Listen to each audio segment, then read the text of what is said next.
Alright, first of all, we got the Promoter of Liberty Award.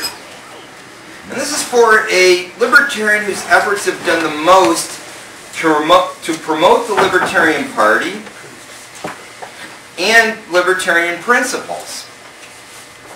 Now, sometimes this goes to a person who hasn't been necessarily part of the Libertarian Party, but has done a lot to promote the party and the principles. Actually, this first person is an active member of the Libertarian Party and is, I can hand it to you. Okay, basically, actually, I misstated. Actually, I should say the Promoter of Liberty Award actually does go to a member of the party. It's a different spokesperson than the other. Okay, first of all, we have, say there. Yep. The promoter? Okay, good. Okay, David Eisenbacher has shown an openly libertarian, has shown that an openly libertarian candidate can get reelected in one of Michigan's larger cities. He was first elected to the Troy City Council in 2002 and served until 2005. Prior to being elected to the City Council in 2002, David served the City of Troy on the Historic District Commission. In addition, he has served on the Board of Directors of his subdivision, Raintree Village Homeowners Association, taking on the role of president from 2005 to the present time. David is also a member of the Troy Charter Revision Committee and recently served as co-chair of the Troy Futures Vision in Troy Futures Vision 2020. Councilman Eisenbacher returned to the Troy City Council in 2007 to a term that ends this year. He remains openly libertarian, and I might add he was also the inspiration for Aaron Stahl, who has frequently mentioned that it was basically David Eisenbacher's efforts were big inspiration to her deciding to run as a libertarian. Also your colleague Martin. Well, he was elected before me, but yeah. And so, with no further ado, David Eisenbacher, any comments to make, and congratulations.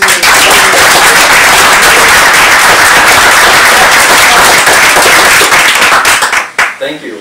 It's a very nice award. The thing that I did think was quite amazing, in spite of all the less than happy news we had at the last election, we did have a charter amendment in Troy that was to limit the city council so they cannot raise property taxes without first getting approval from the residents of Troy, and that passed with a 75% margin. So, I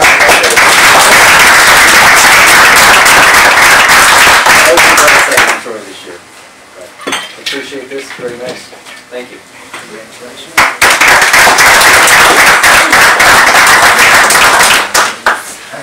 Spokesperson of Liberty Awards, and this year there is a person in the room here who did a lot for the cause of liberty in Michigan, specifically fighting the very high taxes we're being faced with in the state as a result of the spending crisis of the prior year.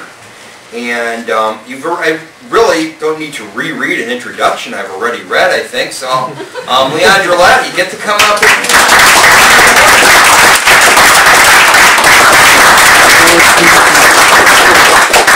Because I'm a politician of sorts, I'm going to give one more brief speech. It will be brief. When you're an elected official, particularly those in Lansing, but also at the local level, you get a lot of awards.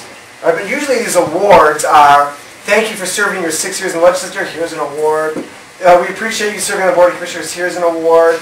Or they're governmental agencies. Politicians love giving each other awards. That's how the word honorable gets ingrained in their heads. They start to believe that they're honorable because they got these awards. So I've got a big box in my basement of all those garbage awards that I throw in a box that I think are worthless, other than as paperweights. And up on my television set, I've got 2 awards that mean something to me. One from ABATE, the Motorcycle Riders Organization, that recognized my work on getting rid of the helmet laws, mandatory helmet laws, and one from a gun rights organization. So this one goes up on the TV because you guys are a grassroots organization.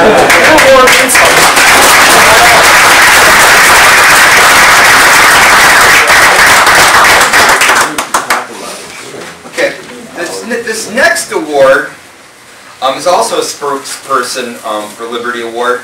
The recipient is not here, but there is someone who I believe will be an appropriate person to accept it in her stead. So let me basically briefly introduce this person. Krystal Martinez served as statewide petition organizer and treasurer of the Michigan Coalition for Compassionate Care. In this role, she traveled the state to organize regional petitioners. The petition effort involved the training and employment of professional petitioners to successfully put the initiative on the November 2008 ballot. The Michigan Coalition for Compassionate Care had to produce a minimum of 304,101 valid signatures within a span of 6 months. With Ms. Martinez's leadership, they exceeded this goal by collecting about 496,000 signatures. We call that 500,000 to sum it up. Okay, 4 short. Of which almost 4,000. Okay, of which almost 378,000. Sorry about that. 378,000 were validated by the state. The initiative, known as Proposal 1, passed with almost a 2/3 vote cast in November election. Medical marijuana is now legal in Michigan.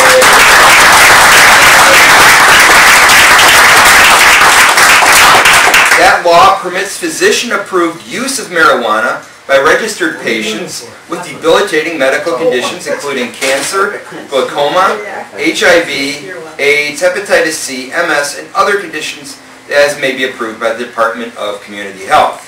Details to be worked out in April. And believe me, there are still details to be worked out. The law permits registered individuals to grow limited amounts of marijuana for qualifying patients in an enclosed locked facility. The law requires the Department of Community Health to establish an identification card system for patients qualified to use marijuana and individuals qualified to grow marijuana. The law permits registered and unregistered patients and primary caregivers to assert medical marijuana reasons for using marijuana as a defense to prosecuting any prosecution involving marijuana. So even currently, prior to these regulations coming about, there's something, they call it the affirmative defense, which means essentially someone already being busted can now use that argument in court, where previously, no matter what the condition, the judge generally wouldn't allow it. Martinez also serves as campaign analyst for the Marijuana Policy Project. So, Charles, would you like to pick this up for Krystal's behalf? Kind of surprising.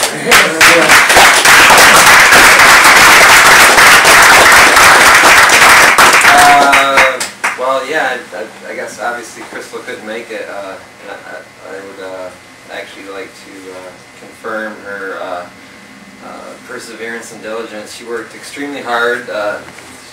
For one person, I'm amazed about all the things she was able to accomplish and how thin she spread herself throughout the state. She stayed up a lot of long hours, especially near the end, personally going through the petitions and crossing out the bad ones, which was very pertinent in order to raise the validity. That coupled with she has a really good positive energy, and she was able to, I guess, steer us in the right direction and keep our morale up and high, and keep us all out there continuing to gather signatures. It seemed like it was going to never end as it was going on, but near the end we were able to rather quickly get quite a few. So this is her reward, and I think that she deserved it very much, and I'll thank you all for presenting it to her.